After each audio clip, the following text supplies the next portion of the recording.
San Diego Pride kicks off tomorrow. It's here. And the parade, which is Saturday, is among the biggest in the country, annually attracting more than 250,000 people. Here now with more on this week's festivities is the interim executive director of San Diego Pride, Kristen Flickinger. Thanks so much for being with us today. Yeah, happy to be here.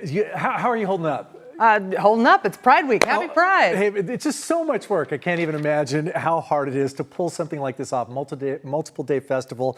It starts tomorrow. There are some logistical changes this year, some things going on just with construction and other things. What do people need to know if they're planning on taking part over the next few days? Yeah, I think if people are excited to come out, we're excited to have them. Right. It's worth noting that the route is a little bit different this year. If people have questions, they can go to sdpride.org and have a look at the route. One of the things about the festival this year is we've updated a lot of our security protocols, and one of those things is we have a clear bag only policy this year. Again, if folks go to sdpride.org/security, they can read all about what that looks like, the dimensions, and how to prepare. And that's not really a surprising thing or unusual anymore in large gatherings. You go to Petco Park, same type of thing. Most people probably have one at this point. Yeah. You know, Pride is about recognition, it's about rights, it's about so much. Is it a harder fight this year than in previous years? Gosh, I think that for a while we've been fighting some fights. This year, with everything that's happening at the level of the federal government, there's really an intentional set of actions to silence and erase LGBTQ+ folks. So yeah, it does make it hard. And also really important. I think it's also important to think about the origins of Pride. Some people say, you know, it was a riot. There was definitely an uprising, but it was because we were being kept from experiencing and celebrating our joy. So to me, it's important every year to look back and think about what we were trying to achieve, which is joy and freedom of expression. Some years maybe a little more celebratory depending on the climate. Some years a little more of a renewal in what it's all about. And maybe that's kind of what this year is. What's the theme this year? Unbreakable pride, unshakable power. Right, so that kind of fits into what you're dealing with this year, it sounds like. What about safety concerns? If people are worried about their safety going there, what do they need to know? They need to know that we're worried about their safety too. That's really important to us. And San Diego Pride is dedicated to ensuring a welcoming and safe week of Pride events for everybody. We are doing things like we've always done, which is working with the mayor, working with SDPD, the fire department, parks department, all of those teams to keep everybody safe. Our mayor and our police department are really good, and they have kept people safe for a long time, and we are confident that they will do that again this year.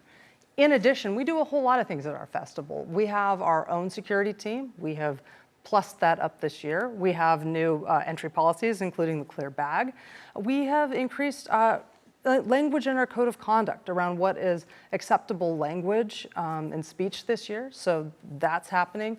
We're doing everything we can to make sure people feel welcome and safe this year. We talked about the difficult environment. Some notable longtime participants are stepping back this year. Yeah. How important is it for you as an organization, for San Diego Pride, to win them back in coming years, and how do you get there?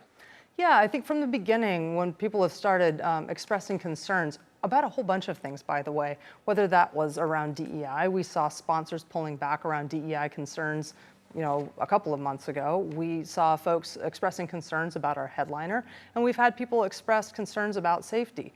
And it's not, to me, about winning folks back. It's about making sure that we remain in dialogue from the beginning so that we can talk about what's going on, understand what's going on for each other and the challenges we're facing, and then engage in healing. Listen, we're a big family. The LGBTQ+ community has every viewpoint, every type of person within it, and that's usually our greatest strength.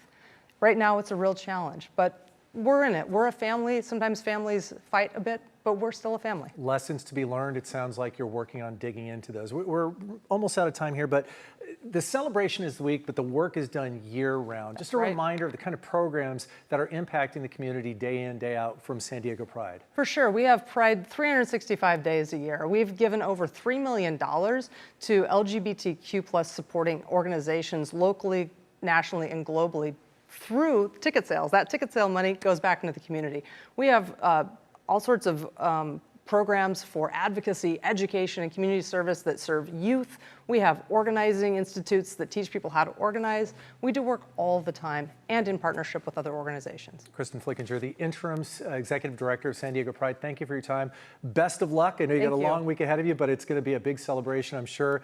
Here at CBS 8, we're partnering once again with San Diego Pride. We'll air the parade live on the CW San Diego this Saturday. I'll be out there all morning long, actually until about 2, I think. That's July 19th at 10 a.m. we start. We'll also be live streaming the parade on CBS 8 Plus and our digital platforms. For more information, you can go to cbs8.com/pride.